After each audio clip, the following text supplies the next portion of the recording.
monde, c'est ça.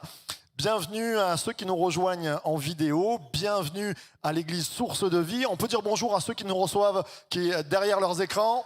Soyez les bienvenus. Une église en ligne, une église en vie, l'église Source de... Oh, vous êtes bons ce soir, hein. Bon, il y a des Marseillais parmi nous, ils n'étaient pas prêts là. Une église en vie, une église en ligne, l'église Source de... Ah, c'est bien, les Marseillais se sont réveillés. Hier, nous étions sur l'église d'Antibes. Je salue tous les Antibois aussi, quelquefois qui nous regardent. Et nous avons passé des temps bénis avec la jeunesse d'Antibes. C'était bon, c'était rafraîchissant, avec nos jeunes aussi. Et je crois qu'il est... la région, vous savez, j'ai grandi dans une région où nous étions une des régions la plus jeune de France dans les églises. Ça bougeait il y a 25 ans en arrière, c'était juste extraordinaire. Nous étions vraiment les exemples de la France. Je me rappelle Antibes, Marseille, pour ceux qui s'en rappellent, là, les plus anciens, là, j'avais des cheveux à l'époque, hein, et je sais que ça bougeait très très fort. Et puis je suis parti 3 ans en Israël, à Paris. Quand je suis revenu, eh bien, je me suis dit, waouh, il y a une génération qui est passée, une vague qui est passée, et ça bouge moins. Et nous prions avec les responsables de jeunesse, nous prions avec les églises aux alentours pour que un vent nouveau vienne sur nos églises et pour que la jeunesse se lève. C'est important parce que on dit souvent c'est l'église d'aujourd'hui, mais c'est aussi l'église de demain. C'est-à-dire que quand nous on n'y sera plus, ils prendront la relève et c'est important de former des relèves même chez nos enfants. Je crois que c'est important de voir le bénéfice de la parole en eux. J'aime voir ma petite Noah avec elle a un caractère juste extraordinaire, c'est-à-dire qu'en 15 minutes, elle peut vous ruiner toutes les vacances que vous avez passées tellement elle a de l'énergie, elle peut vous fatiguer en un quart d'heure. Mais ce que je sais, c'est qu'elle a de l'énergie pour Jésus et qu'elle est toujours prête à témoigner, à prier pour les gens. Et c'est juste extraordinaire. Je me dis, nos enfants, il n'y a pas que Noah, il y a des enfants qui aiment prier ici et qu'on puisse prendre soin de ces trésors. C'est pas du tout dans ma prédication, mais nous avons des enfants, des petits-enfants. Et je crois que c'est important de pouvoir leur donner le goût de la prière, le réflexe de la prière. Ça va pas, on prie. Il y a des mauvais moments, on prie. On a des bonnes choses, on remercie Dieu. Et je crois que c'est important que de remettre Dieu au goût de leur vie, de créer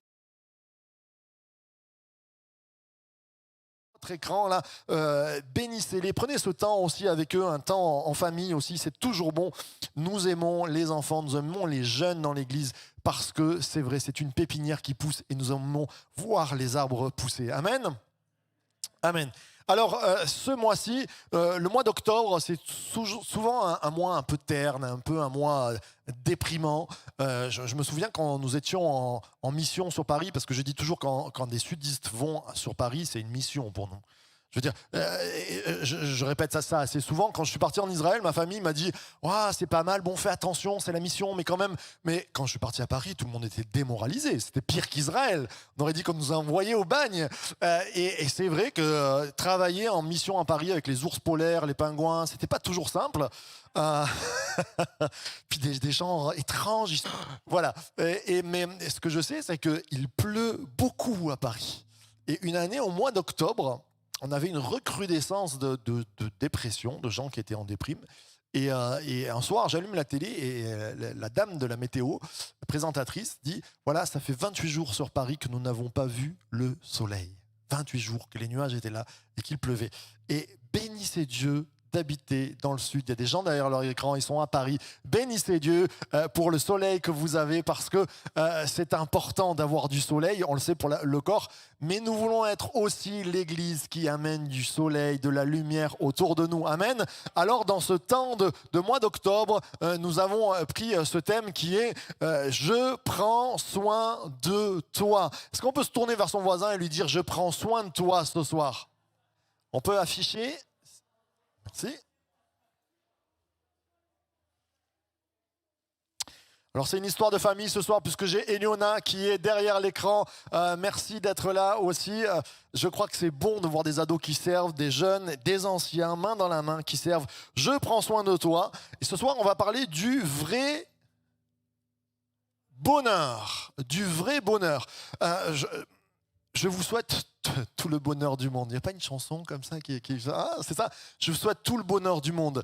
Le bonheur, c'est souvent une course après le bonheur, mais c'est rarement quelque chose qu'on atteint dans ce monde. C'est jamais simple de dire... J'aime poser la question aux gens, chrétiens ou pas, dire est-ce que tu es heureux? Est-ce que tu es heureux dans ta vie? Et ça, c'est une question qui dérange. Une question qui vient de nous percuter. Est-ce que nous sommes heureux dans notre vie? Et j'aimerais vous dire, l'Église Source de Vie se porte garant de vous amener vers le bonheur avec Jésus-Christ. Amen. Elle se porte garant de dire nous avons une solution. Si ça ne va pas, si tu es dans la peine, il y a une solution pour le pasteur Marc, il y a une solution pour Marc Maggio, il y a une solution pour Gisèle Maggio, il y a une solution pour Frédéric ce soir, il y a une solution pour toi derrière ton écran de bonheur. Nous nous portons garant de dire la vérité vraie, comme disent les pieds noirs, c'est Jésus qui donne le bonheur. Amen. J'aimerais entendre une acclamation à celui qui donne le bonheur ce soir. J'aimerais vous parler du vrai bonheur. Quelque chose de simple, vous savez, qui nous est donné et que nous oublions. Nous, les chrétiens, bien souvent, je croise des croyants malheureux parce qu'ils oublient ce que Dieu nous donne comme conseil. On va lire ensemble, on va se lever si vous le voulez bien. Ça se trouve dans Ésaïe 48 si vous avez vos Bibles. La parole de Dieu, elle est bonne la parole de Dieu. C'est bon de lire la parole de Dieu et c'est bon de se tenir devant Dieu pour lire sa parole. Alors je vais passer directement au verset. Voilà. À partir du verset 15. Moi j'ai parlé et je l'ai appelé. Je l'ai fait venir et son œuvre réussira. Approchez-vous de moi et écoutez. Dès le commencement, je n'ai point parlé en cachette. Dès l'origine de ces choses, j'ai été là. Et maintenant, le Seigneur l'Éternel m'a envoyé avec son esprit. Ainsi parle l'Éternel, ton Rédempteur, le Saint d'Israël. Moi, l'Éternel, ton Dieu, je t'instruis pour ton bien. Je te conduis dans la voie que tu dois suivre. Oh, si tu étais attentif à mes commandements, ton bien-être serait comme une toute petite rivière. Ton bien-être serait comment? Comme un fleuve, et ton bonheur comme les flots de la mer. Ta postérité serait comme le sable, et les fruits de tes entrailles comme les grains de sable. Ton nom ne serait pas effacé, anéanti devant moi. Sortez de Babylone, fuyez au milieu des Chaldéens. Avec une voix d'allégresse, annoncez-le, publiez-le, faites-le savoir jusqu'à l'extrémité de la terre. Dites l'Éternel a racheté mon serviteur Jacob. Et ils n'auront pas soif dans le désert où il les conduira. Il fera jaillir pour eux l'eau du rocher. Il fendra le rocher et l'eau coulera. Mais il n'y a point de paix pour les méchants, dit l'Éternel. Amen, amen. On peut s'asseoir. Vous pouvez prendre place. Peut-être qu'il y a des personnes derrière leurs écrans qui se sont levées. Vous pouvez prendre place aussi. Ce soir, simplement vous parler du bonheur. Nous sommes dans cette thématique « Je prends soin de toi ». Et vous savez que Dieu veut prendre soin de nous. Dieu veut prendre soin de nous. Et profondément, il nous aime. Il est notre Père. C'est important de comprendre cela. Souvent, on voit Dieu comme une sorte de personnage avec une grande barbe et loin de nous, mais il est cité dans la parole de Dieu. Parce que vous savez, quelquefois, il y a des personnes qui nous disent « Oui, non mais Dieu, c'est pas comme ci, Dieu, c'est pas comme ça. » Ok, mais on est bien placé aussi pour en parler. On connaît la Bible. Qu'est-ce que nous dit la Bible? Dieu est notre Père. Vous savez, la plus belle révélation que Jésus est amenée. Quand Jésus arrive devant les pharisiens et qu'il leur dit « Nous allons prier », tout le monde se dit « Ah, on va prier qui ?»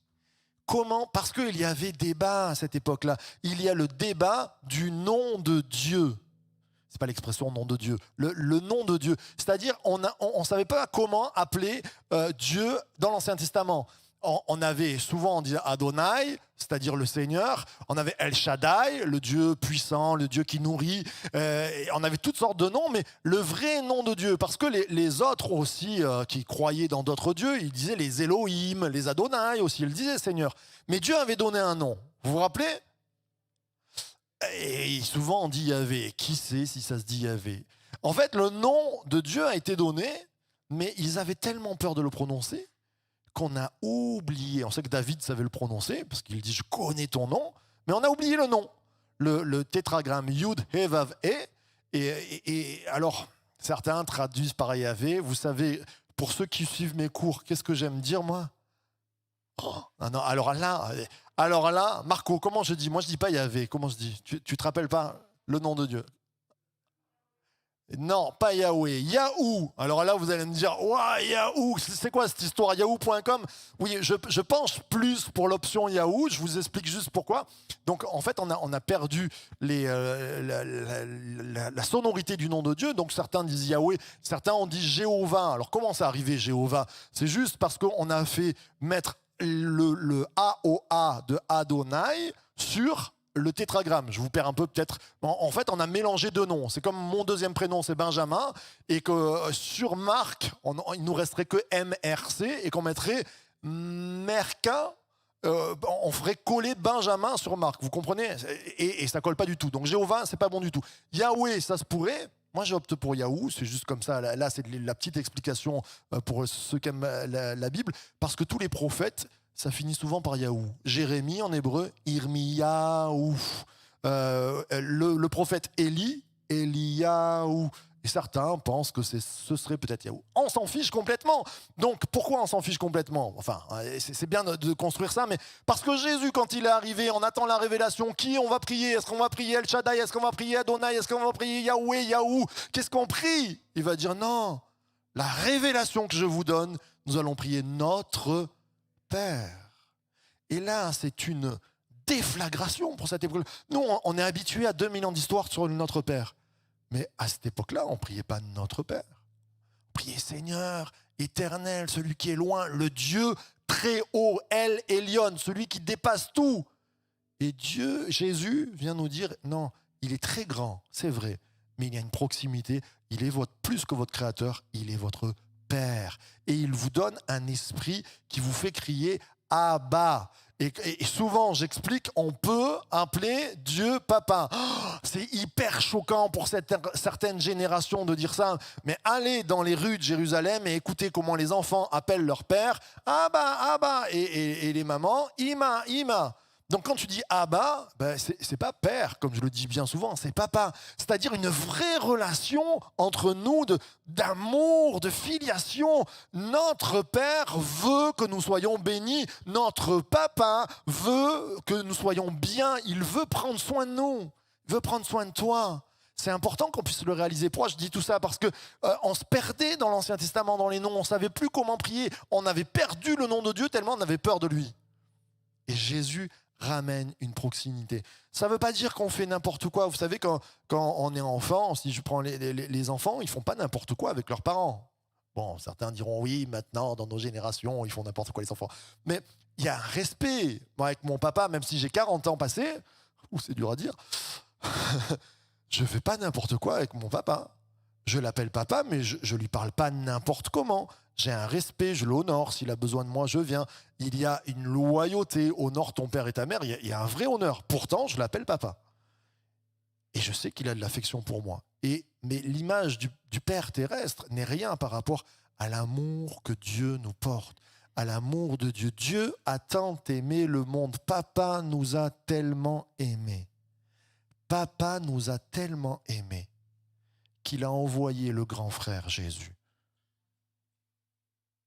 pour mourir à notre place, pour que son sang coule et que nous soyons sanctifiés, purifiés, que nous ayons la vie et la vie en abondance. Il y a une réalité ce soir, au-delà des mots, comprends que papa t'aime, que notre Père, Dieu t'aime et que Jésus est là pour faire passer ce message. Dieu nous aime, amen, toujours. Vous savez, Jésus nous ramène toujours au Père, hein, toujours au Père. C'est pour ça, vous m'entendrez souvent quand je prie, c'est une habitude que j'ai prise, je prie notre Père. Non pas que il ne faut pas prier Jésus, mais j'aime prier le Père aussi, parce que Jésus nous enseigne à prier Papa. Vous savez, cette relation forte, c'est le Père qui nourrit, c'est le Père qui nous a créés, c'est le Père qui nous a engendrés, c'est le Père qui veut notre bien et il veut prendre soin de nous. Alors ce soir, j'aimerais voir avec vous comment il veut prendre soin de nous, comment il veut nous amener dans le bonheur. Il va nous donner des conseils, papa. Papa a écrit un livre qui s'appelle la Bible. Si vous relisez Ésaïe 48, c'est très intéressant. Il parle à Israël. Il lui dit, voilà, je veux te donner, je veux te faire du bien. Et en 3 points, on va voir ce soir comment on peut trouver le bonheur d'après papa, d'après Dieu. Alors le premier point, c'est le bonheur et la mise à part. Il va nous parler de la mise à part. La mise à part qui est un synonyme de sanctification. N'ayez pas peur, n'ayez pas peur. Merci. Derrière l'écran, il y a quelqu'un qui l'a dit, je l'ai entendu du fin fond du Québec. Là, il y a quelqu'un qui nous regarde au Québec et qui a dit, mais sanctification, oui. Être sanctifié, souvent on l'a oublié, c'est être mis à part. C'est-à-dire, qu'est-ce qu'on met à part? Quelque chose de précieux. Qu'est-ce qu'on met à part? Les belles choses. Par exemple, les bijoux, vous ne les laissez pas sur la table de la cuisine en attendant que quelqu'un passe et vous les prenne, ou quoi que ce soit. D'accord? On est d'accord? Les choses précieuses, on fait attention, on les met à part. Et Dieu va dire, nous avons une relation entre moi, papa, moi, Dieu, et toi qui es sur la terre. Et cette relation, elle est précieuse. Il ne faut pas que tu l'oublies. Parce que quand tu oublies, parce que la vie autour de nous, vous savez, nous prend du temps, de plus en plus de temps, et on est dans une société où jamais ça ne s'arrête. Je parlais du Shabbat la dernière fois, combien c'est important, c'est un commandement, mais combien, même quand on est dans notre lit, on a, ce que je disais aux jeunes, le premier réflexe que j'ai, hein, je suis un jeune de 40 ans, c'est le matin, je me réveille, hop là, je regarde l'heure sur le réveil, mais en même temps, il y a des notifications qui vont me dire, ah, tu as reçu sur Messenger 3 messages dans la nuit, tu as tim-tam. Dès le lever, on est pris dans une tourmente de bruit, de son, qui fait que même dans les familles, j'étais choqué une fois, il y a 10 ans de ça, c'est déjà vieux, on était passé avec mon épouse à Ikea, et il y avait une sorte de slogan qui disait « Nous savons que vous n'avez pas beaucoup de temps, c'est pourquoi nous préparons un intérieur pour que vous partagez le plus ensemble. » Et Ikea donc travaille à ce que l'intérieur soit le mieux pensé pour ne pas perdre de temps. Et dessous ce slogan, il y avait marqué « Une famille moyenne en France de 4 personnes, c'est-à-dire un papa, un maman, 2 enfants, passe en commun, accrochez-vous, 28 minutes par jour ensemble. » Parce que la vie nous prend, parce qu'on court de droite à gauche, il faut amener les enfants au sport, il faut prendre rendez-vous chez le médecin, il faut aller à l'école, il faut aller au travail, et ensemble, eh bien, on n'a pas beaucoup de temps ensemble. Et pendant ces temps-là, on a même des bruits. C'est-à-dire, on allume la télé. Moi, je me souviens, dans ma génération, déjà, on allumait la télé. Il ne fallait pas moufter à table parce qu'il y avait les informations. Et donc, même le temps ensemble, on ne communiquait pas. C'était la télé qui nous communiquait. Et des choses comme ça. Et avec Dieu, mais si on ne fait pas attention, comme on ne le voit pas forcément et que peu à peu, on le sent de moins en moins, on oublie cette communication. Et on oublie cette sanctification. La sanctification, c'est dire je te reconnais comme précieux. Je reconnais que cette communication entre toi et moi, elle est précieuse. C'est premièrement ça, la sanctification. C'est pas avoir une auréole sur la tête, j'ai tout fait bien, j'ai fait ma bonne action. C'est pas ça. C'est prendre du temps. Couper les téléphones, couper les télés, couper les écrans, couper le rythme de la vie et dire je vais me nourrir parce qu'il veut prendre soin de moi. Vous savez, si vous êtes malade et que vous n'allez jamais au médecin ou chez le médecin, ou à l'hôpital, bien un jour, il va vous arriver des plus grosses problématiques. Et si vous allez chez le médecin, c'est pour qu'il prenne soin de vous. Vous êtes d'accord avec moi? Eh bien, Dieu, c'est pareil. Si vous ne prenez pas le temps d'aller voir Dieu, il ne pourra pas prendre soin de vous.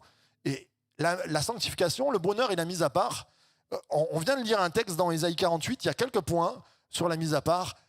Approchez-vous de moi et écoutez. La sanctification, ça commence par approche-toi. Viens. Alors je sais, je parle à des convaincus parce que si vous êtes derrière les écrans, c'est que vous avez envie de vous approcher de Dieu. Si vous êtes là ce soir, si Marco et Gisèle sont là ce soir, si les autres vous êtes là ce soir, c'est parce que vous avez envie de vous approcher de Dieu. On est d'accord, je parle à des convaincus. Mais ça commence par ça. Mais il n'y a pas qu'à l'église qu'on s'approche de Dieu. Il y a des temps dans nos vies où quand on mange, je dis ça, remettons dans nos vies le fait de rendre grâce. Moi, j'aime bien parce que la dernière fois, on était en pleine course, on était dans une sorte de déménagement et avec mon beau-papa et avec Michel. Et on arrive à la maison, il y avait des enfants, il y avait des ados, tout ça. Et on avait une demi-heure pour grignoter, pour manger. On se met à table, on commence à faire passer les pâtés, le pain, tout ça. Et là, j'entends la voix de Michel qui dit... On n'a pas oublié quelque chose. Et je suis en train de dire, qu'est-ce qu'il y a? On a oublié le pain, je ne sais pas. Et il me dit, ben, rendre grâce. Alléluia. Merci Michel. Mais c'est vrai, quelquefois, on est tellement dans la course. On a une demi-heure pour manger. On est timé. On a tout ce qui est... Approche-toi de moi. Faire une petite coupure et dire, je prends ce temps pour dire merci parce que j'ai du pain. Il y en a qui n'en ont pas. Parce que je tourne le robinet, il y a de l'eau qui coule. On est quand même des gens extrêmement bénis. Il y a un 3/4 de la population mondiale qui ne peut pas prendre une douche parce qu'ils n'ont pas d'eau, ils vont dans des rivières et boire de l'eau au robinet. C'est juste un miracle. Nous vivons un miracle au quotidien, de richesse, de bénédiction. Seigneur, merci parce que je peux boire de l'eau aujourd'hui. Seigneur, merci parce que je peux manger mon pain. Approchez-vous de moi et écoutez. Écoute ce que la fraise du printemps est en train de te dire quand tu la manges. Quand tu manges une fraise, je vous dis juste ça, comme j'aime bien manger, vous le savez. Quand tu manges une fraise, est-ce que ça a le même goût que quand tu prends le médicament que les hommes ont fait? Non, vous savez, les médicaments, quand on était petit, on disait « Ah, mais c'est un sirop, mais il a le goût de fraise. » Vous avez eu ces sirops au goût de fraise, là, un peu laiteux, là, que quand tu les prends, il y a un léger soupçon de goût de fraise. Derrière, il y a une amertume qui te prend, c'est un truc horrible. Quand tu manges une bonne fraise, c'est la bonne gariguette, là, je ne sais plus comment elle s'appelle, là. Hein, comment? Gariguette, c'est ça. Mais même la fraise, elle te parle d'un créateur qui a permis que cette fraise pousse pour ton palais, pour que rien que quand tu la vois, elle a une belle couleur, elle te donne envie. Et approche-toi de Dieu dans des choses simples de ta vie. La fraise, elle va te parler de Dieu. L'eau, ce verre d'eau, quand tu as vraiment soif, que tu dois te désaltérer, il va te parler de Dieu. Dieu a mis une création autour de toi qui est juste merveilleuse. Approche-toi simplement et s'approcher, comme je dis, c'est pas forcément que venir à l'église. Alléluia pour l'église. Mais c'est aussi, avant de manger, en te promenant, en regardant peut-être ce que Dieu a fait dans ta famille aussi, toutes ces choses-là. Alléluia. Il y a des choses qui vont te parler de Dieu. Approche et écoute. Ainsi parle l'Éternel, ton Rédempteur. Ainsi parle. Dieu parle. Vous savez que Dieu parle. Et il nous a donné sa parole, il nous a donné l'Église pour cela. Dieu parle, Papa est un Dieu qui parle. Mais c'est ça la sanctification, se mettre à part et dire, viens parler à mon cœur. Mes frères et sœurs, je vous encourage, dans vos temps de prière, à prendre du temps, parce qu'ici, on le fait un petit peu, mais c'est compliqué de rester en silence devant Dieu, et on est tous ensemble. Mais quand vous êtes chez vous, ferme la porte, entre dans ta chambre, et écoute peut-être ce que Dieu veut te dire, au travers de la parole, au travers du Saint-Esprit. Vous êtes le temple du Saint-Esprit. Ça veut dire qu'il y a Dieu qui habite en nous. OK? Qui est d'accord avec ça, avec cette phrase que je viens de déclarer? Vous êtes le temple du Saint-Esprit, Dieu habite en nous, OK? Est-ce que le Saint-Esprit est muet? Est-ce que c'est marqué dans la parole? Le Saint-Esprit habitant en vous restera muet chez vous. Non. Quand vous avez un invité à la maison, c'est rare qu'il ne parle pas. Quand vous invitez, même quand vous avez des enfants, surtout quand vous avez des enfants, en fait, vous avez presque l'option de dire comment on les fait taire. On est d'accord? Eh bien, le Saint-Esprit, moi je dis, c'est pas normal quand dans nos vies on n'entend pas le Saint-Esprit. C'est pas une culpabilisation que je fais, hein. Mais si le Saint-Esprit habite dans, je suis le temple du Saint-Esprit, je suis la maison, je prends du temps, c'est ça la sanctification, le Saint-Esprit devrait me parler. Vrai ou pas? C'est juste une logique. Depuis quand, je pose la question, n'avez-vous pas entendu le Saint-Esprit parler dans vos cœurs? Moi, je parlais encore avec beau-papa, je te mets à l'honneur, il a traversé un moment de maladie et il disait au Seigneur, Seigneur, montre-moi, parle-moi pendant ce temps de maladie. Le Seigneur lui a parlé. Seigneur répond, que ce soit par des visions, que ce soit par peut-être une voix, par un sentiment profond qu'il est présent. Mais Dieu parle. Je vous encourage dans vos temps quotidiens, mes frères et sœurs, non pas qu'à devenir des moulins de parole. Vous savez, il y a beaucoup de religions où ils disent des blablabla, bla, bla, bla, mais Seigneur, Seigneur, mais nous ne te connaissons pas. C'est simple. Le Saint-Esprit, il habite en toi, il n'est pas muet, il va te parler, il va te consoler, il a appelé le consolateur. Comment tu consoles ton enfant quand il pleure, ou les petits-enfants, ou les gens qui sont autour de toi? Tu restes muet? Une petite tape sur l'épaule? Non. Comment on console? Ça va aller. Allez, c'est une mauvaise étape à passer. T'inquiète pas, je suis là. C'est pas vrai, on console comme ça. Et le Saint-Esprit, comment il console? Il vient, il parle à nos cœurs. Amen. Ce sont des choses simples, des choses logiques, mais peut-être que nous ne faisons plus ou que nous n'avons jamais vécu. Je vous invite à les vivre, c'est important. On va les vivre ensemble tout à l'heure. Peut-être que on va prendre encore du temps, on va prendre la Sainte Seine, on va chanter. Et Dieu, par le Saint-Esprit, va vous parler. C'est ça aussi l'émotion. On chante, on pleure. Pourquoi je pleure? Parce que Dieu console mon cœur. Amen. Moi, l'Éternel, ton Dieu, je t'instruis pour ton bien. Il nous instruit. Dieu prend, c'est bon. Vous savez, moi je me rappelle encore mon grand-père quand on marchait, et les papis, c'est trop bien. Moi je l'appelais Pépé, c'était pas à la mode. À l'époque on n'appelait pas les Pépé papis. Je l'appelais Pépé. Et mon Pépé, mais qu'est-ce que j'aimais marcher avec lui, parce qu'il avait toujours quelque chose à m'apprendre. Il avait toujours à prendre du temps. Dieu veut t'instruire, Dieu veut te bénir au travers de sa parole. La parole, c'est par Barban. Si vous en pouvez plus, lisez même que des psaumes ou des proverbes pour l'instant. Moi, quand j'étais jeune, je lisais les proverbes.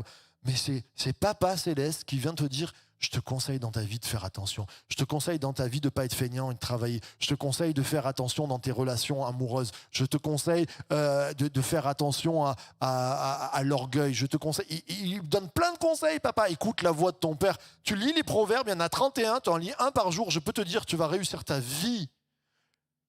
Être heureux, être dans le bonheur, c'est écouter ce que Dieu dit.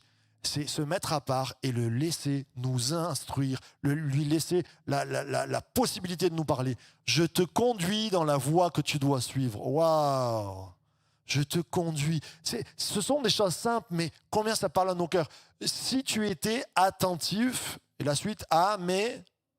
Merci. Et heureusement, il y a Lucien qui ne dort pas. Les autres voisins. Donne un petit coup de coude à ton voisin. Dis, c'est pas le moment de dormir quand même.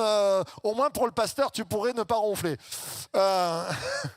Si tu étais attentif à mes commandements.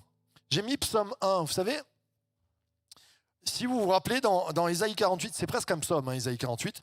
Et à la fin, il nous a dit, il n'y a point de paix pour les méchants, dit l'Éternel. Et ça se rapproche du psaume 1. Le psaume 1 dit, heureux l'homme qui marche et qui ne s'assied pas en compagnie des méchants, en compagnie de ceux qui font le mal.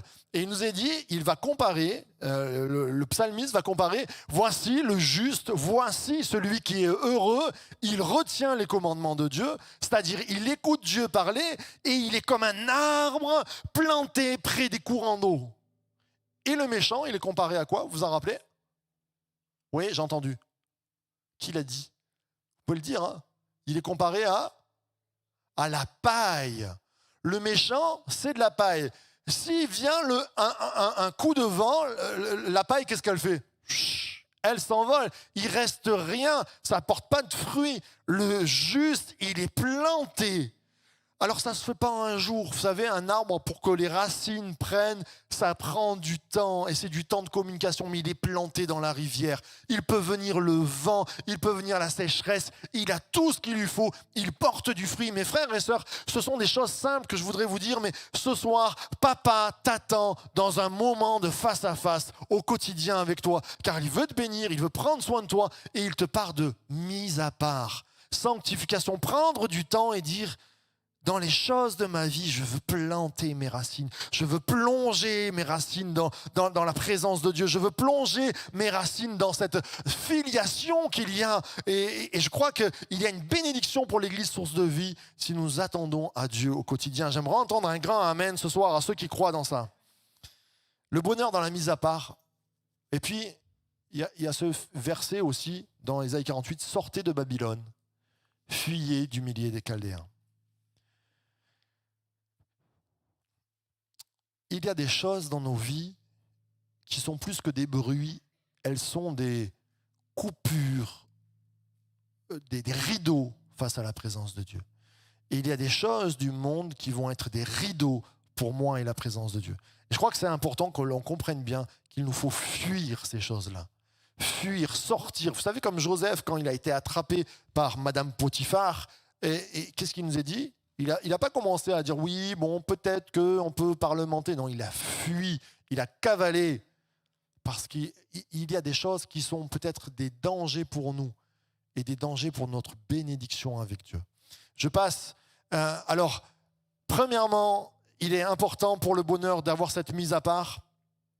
Si tu étais attentif à mes commandements, j'en ai parlé la semaine dernière, mais on peut les relire ensemble, les 10 commandements qui sont pour nous aussi une sorte de chemin de vie. Tu n'auras pas d'autre Dieu que moi, tu ne feras pas d'idole, tu n'utiliseras pas le nom de l'Éternel en vain. Souviens-toi du Shabbat, du jour du repos, honore ton papa et ta maman. Tu ne commettras pas de meurtre, j'espère bien. Tu ne commettras pas d'adultère, j'espère encore plus. Tu ne commettras pas de vol, tu ne porteras pas de faux témoignages, tu ne convoiteras pas. Frères et sœurs, ce sont des conseils que papa nous donne dans le lieu secret. Dans ces temps où il veut dire, je veux prendre soin de toi, je veux que tu sois heureux, je veux que tu réussisses ta vie. Fais ça, tu vas voir, tu vas être heureux. Écoute Dieu. Et deuxièmement, le bonheur est dans la rédemption. Le bonheur est la rédemption.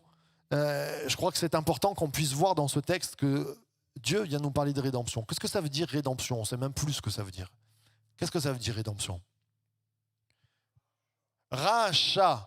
Rachat. C'est-à-dire, par exemple, un esclave, à une certaine époque, il y avait des esclaves, il y en a encore aujourd'hui et c'est dramatique, mais il y avait des maîtres qui avaient le droit de rédemption. C'est-à-dire, on allait et on disait, je paye pour l'esclave, je donne un prix et je fais que cet esclave soit libre.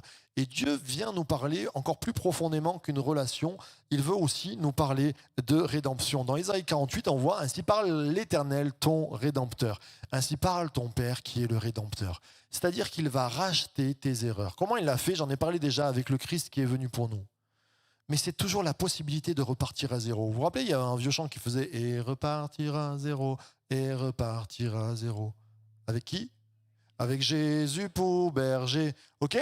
Oh là là, c'est enregistré, c'est ça qui est terrible. Avec Jésus pour berger, on peut repartir à zéro parce qu'il rachète ta vie, il rachète tes fautes au quotidien. Nous sommes empreints d'une racine pécheresse en nous qui va nous faire des fautes. Mais Jésus a trouvé le moyen, par la croix, de venir nous dire « Viens laver tes pieds, viens racheter tes fautes. J'ai racheté tes fautes. » Dieu a permis ce rachat avec une voix d'allégresse. Waouh, j'aime ce verset. Avec une voix d'allégresse, il y a de la joie là. Publiez-le, faites-le savoir jusqu'à l'extrémité de la terre. L'Éternel a racheté son serviteur, Jacob. C'est très intéressant. Jacob, qui est... là, il symbolise quoi, Jacob? C'est pas forcément la personne Jacob. Quand on dit Jacob, ça symbolise quoi? Nous, mais là, dans le texte, pour Ésaïe, à cette époque-là, quand ils le lisent, ils comprennent quoi quand ils lisent Jacob? Waouh, ce soir, il y a de la fatigue ou je ne suis pas clair? C'est Israël. Ok, le peuple d'Israël. Donc, on aurait pu mettre « Voici l'Éternel a racheté son serviteur Israël ». Mais pourquoi il est dit Jacob? Vous savez que Israël, le nom d'Israël a été donné à qui? À Jacob. Et ça a donné le peuple d'Israël. Et Jacob vient, là, alors souvent on dit l'usurpateur, moi j'aime pas trop traduire comme ça vient du talon, c'est-à-dire on lui a donné le nom de talonneur. Celui qui s'accroche au talon. Parce que dès qu'il est sorti, il a voulu s'accrocher à son frère jumeau. Il a dit « J'aurai la bénédiction coûte que coûte, même à la naissance, il voulait s'accrocher. » Mais voici que dans la vie de Jacob, il y a des moments où ça se passe pas bien. Il y a des moments où pour s'accrocher à la bénédiction, c'est un peu ric-rac, c'est pas très droit. Il y a des fautes, il y a de la culpabilité, il y a des erreurs. Alors on peut le voir par exemple quand il va rencontrer son frère aîné, il sait qu'il a un peu arnaqué son frère aîné, alors il envoie, alors c'est très rigolo, il envoie les serviteurs, il envoie les cadeaux, le courage parfait, il envoie sa femme, les enfants, un courageux des fois. Jacob est très courageux, mais là, il sait qu'il a fait mal et il y a de la culpabilité dans sa vie, mais pourtant, Dieu va dire: voici, je rachète qu'on se le dise. J'ai racheté mon serviteur Jacob. Et qu'est-ce que j'en ai fait? J'en ai fait Israël. J'en ai fait mon peuple. Ce qu'il veut te dire, c'est que oui, il y a un vieil homme en toi. Il y a une racine en toi. Il y a des choses, peut-être dans le lieu secret, qui serait pas belle à voir, peut-être dans des actions précises où il n'y a que toi qui sais, et peut-être une autre personne où tu as vraiment fait du mal, et des choses où tu es un Jacob, un talonneur, mais un talonneur charnel, des choses qui ont été mauvaises. Et Dieu dit, qu'on se le dise, celui qui se confie en moi, je rachèterai, je serai son rédempteur pour qu'il devienne une nouvelle créature. Et j'aimerais entendre un grand amen et un applaudissement à celui qui vient racheter nos fautes. C'est ça qui nous fait vivre heureux, mes frères et sœurs. Juste qu'on comprenne bien, peut-être que vous ne suivez pas, peut-être que vous êtes fatigué, peut-être que vous êtes jeune dans la foi, juste pour bien vous le faire comprendre. Notre âme, elle est noire naturellement. Notre âme, elle a de la mélancolie, elle a du désespoir, elle a des méchantes choses, elle a des mauvaises choses. Et tout le monde est comme ça. Et Dieu, quand il dit « je refais le Rédempteur », c'est « je suis ton Père ». Et je viens te nettoyer, je viens te laver comme un enfant qui serait dans ses couches et qui serait horriblement sale. Il vient enlever les couches, il vient nous nettoyer, il vient pour qu'on sente bon et il vient nous tenir la main pour que nous puissions grandir et marcher dans la pureté, marcher dans l'équilibre que Dieu veut nous donner. C'est ça la rédemption, c'est permettre à chacun d'entre nous d'être libéré du poids de son passé. Mes frères et sœurs, on a besoin de libération, on a besoin d'être lavé par Dieu. Si on ne comprend pas ça, on ne sera jamais heureux. Nous serons des tristes chrétiens. Mais c'est vrai, parce que si on ne vit pas la repentance et la rédemption de Christ dans nos vies, on passe à côté de nos vies. On est pire que les autres. Pourquoi on est pire que les autres? Parce que les autres au dehors, au moins, ils ne savent pas.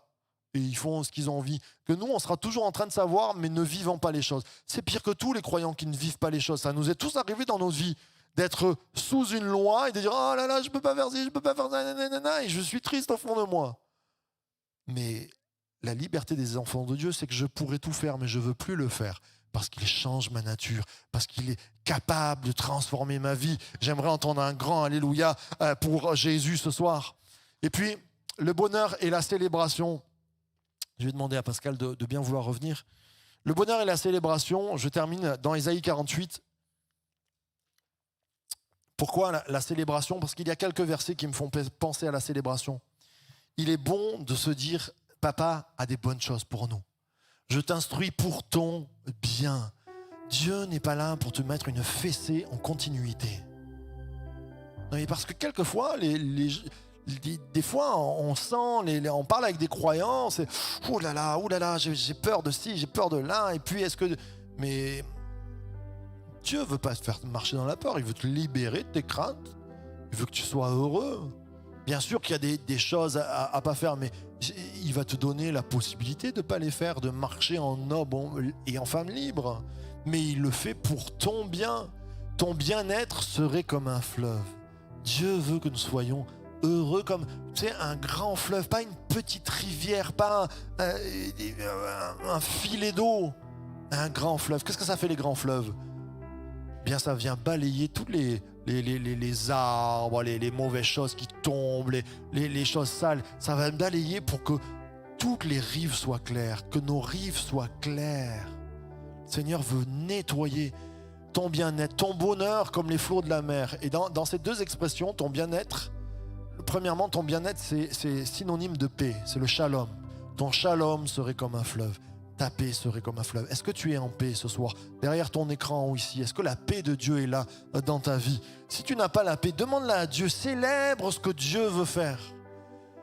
Ton bonheur comme le fleuve de la mer. Le mot bonheur, c'est le mot tsadek.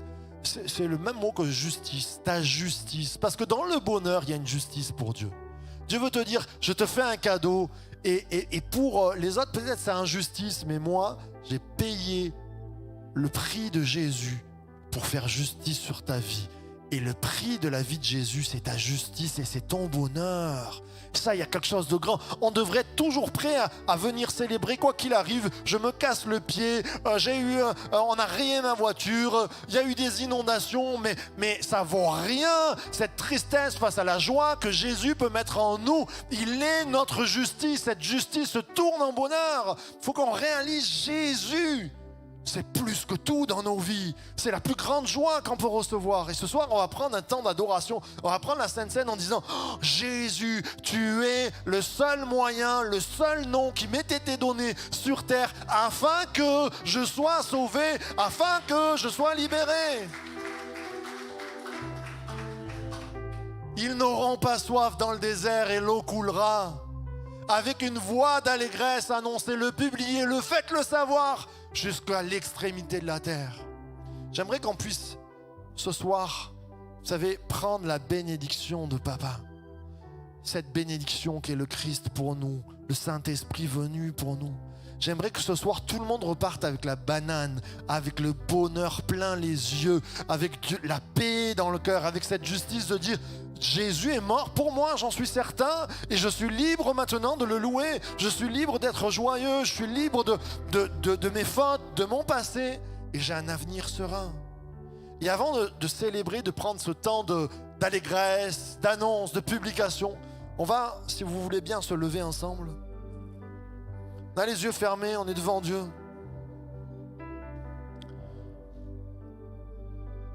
J'aime à dire, avec Dieu, c'est toujours un temps de défi. Vous savez, cette parole de Dieu qui dit « Mettez-moi au défi ». J'ai envie de dire « Mets au défi le bonheur de notre Père. Mets au défi la justice de notre Père. Mets au défi la paix de notre Père. Mets au défi la joie de notre Père. » Quand dans notre vie, il n'y a plus de joie, quand dans notre vie, il n'y a plus d'espérance de changer, d'être transformé, quand nous sommes fatigués de nous-mêmes ou fatigués des autres ou fatigués de notre corps, fatigués de ce monde, je te dis, il y a une assurance certaine en Jésus-Christ. Et ce Jésus, il est là pour que nous soyons transformés. Qu'on soit derrière un écran ou qu'on soit là en présentiel ce soir, Jésus veut nous transformer. Alors nous allons prier ensemble, afin que la bénédiction de Dieu qui n'est suivie d'aucun chagrin, cette joie soit sur nous.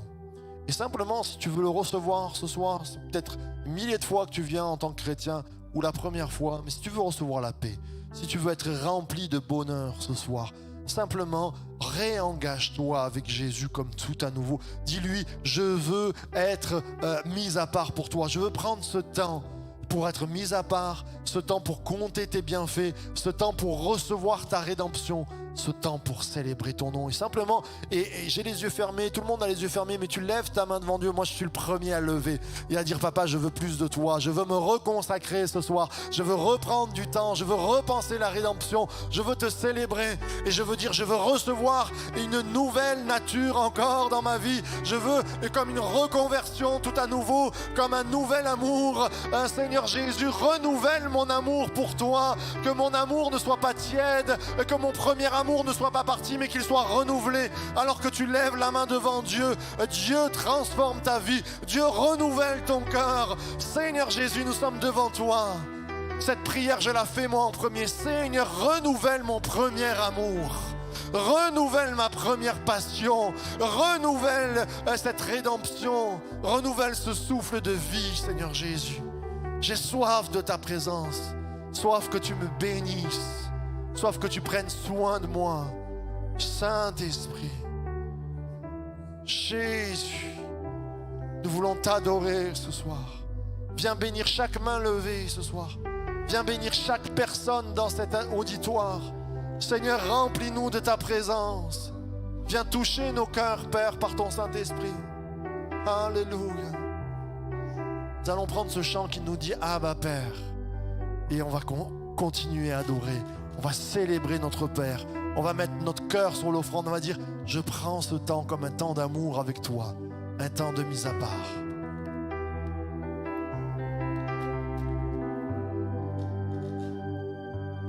Bien avant le chant qui créa l'univers, bien avant l'esprit qui planait sur la terre, bien avant que tu me formes de la poussière,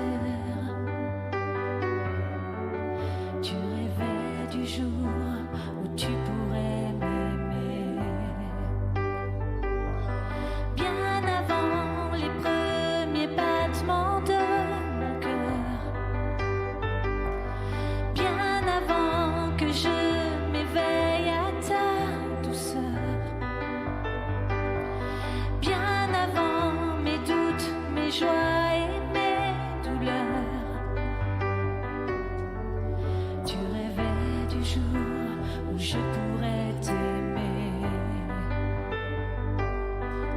Tu rêvais du jour où je pourrais t'aimer. Abba, Père, je suis à toi. Abba, Père, je suis à toi. Abba, Père, je suis à toi. Abba, Père, je suis à toi.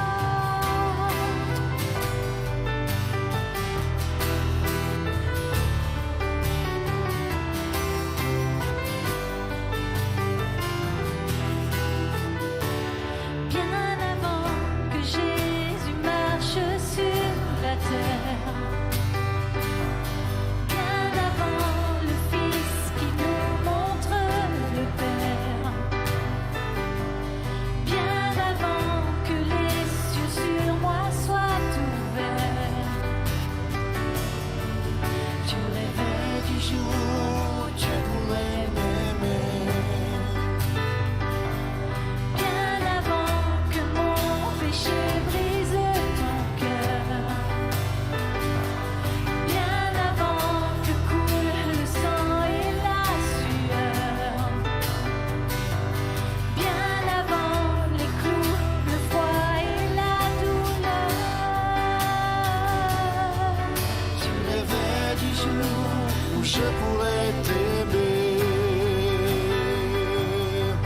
Tu rêvais du jour où je pourrais t'aimer. Abba, Père, je suis à toi. Déclare-le ce soir. Abba, Père, je suis à toi. Jésus. Abba, Père, je suis à toi. Abba, Père, je suis à toi. Abba, Père, je suis émerveillé. Saisi par l'immensité de ton amour pour moi. Abba, Père, si grande est ta tendresse, ton cœur est grand ouvert et je viens plonger dans tes bras. Abba, Père, Je suis émerveillé, saisi par l'immensité de ton amour pour moi. Abba, Père, si grande est ta tendresse, ton cœur est grand ouvert et je viens plonger dans tes bras. Abba, Père, je suis à toi. Abba, Père, je suis à toi. Abba, Père, je suis à toi. Abba, Père, je suis à toi. Alléluia. On va prendre la Sainte Seine maintenant. On va prendre ce repas qui nous dit, qui nous rappelle, Jésus est mort pour moi. Et Jésus me donne la vie ce soir. Un temps de renouveau ce soir. Un temps pour repartir à zéro avec Jésus pour berger. Un temps pour dire, ma vie passée, peut-être j'ai des ratés, mais ce soir j'ai la rédemption. Alléluia. Est-ce qu'on peut acclamer Jésus qui nous donne la rédemption? C'est une coupe de victoire ce soir.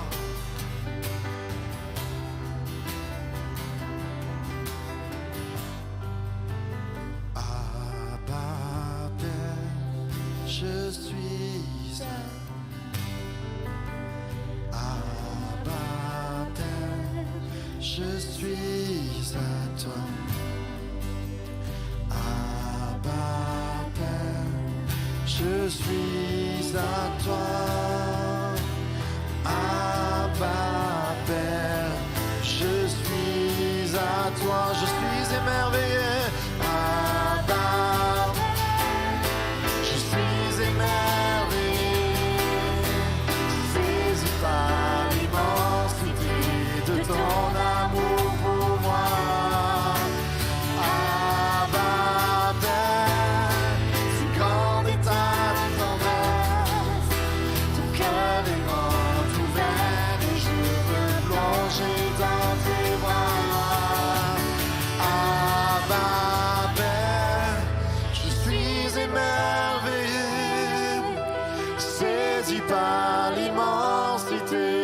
ton amour pour moi. Abba Père, si grande est ta tendresse, ton cœur est dans tout ouvert et je veux plonger dans tes bras. Abba Père, je suis émerveillé, saisi par l'immensité de ton amour pour moi. Abba Père, si grande est ton tendresse, ton cœur est grand ouvert et je veux plonger dans tes bras. Abba Père, je suis à toi. Toi mon cœur, Abba Père, je suis à toi ma vie. Abba Père, Je suis à toi. Abba Père, je suis à toi. Alléluia. Adorons Jésus. Adorons notre Père dans un moment de louange collective. Adorons notre Père de tout notre cœur, de toute notre force.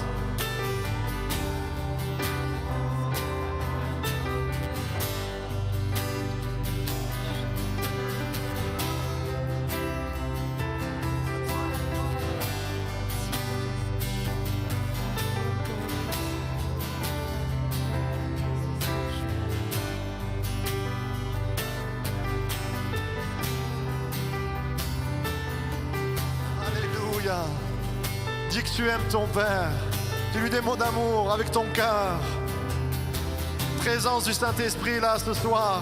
Sois rempli, sois renouvelé du Saint-Esprit ce soir. Jésus, tu es grand.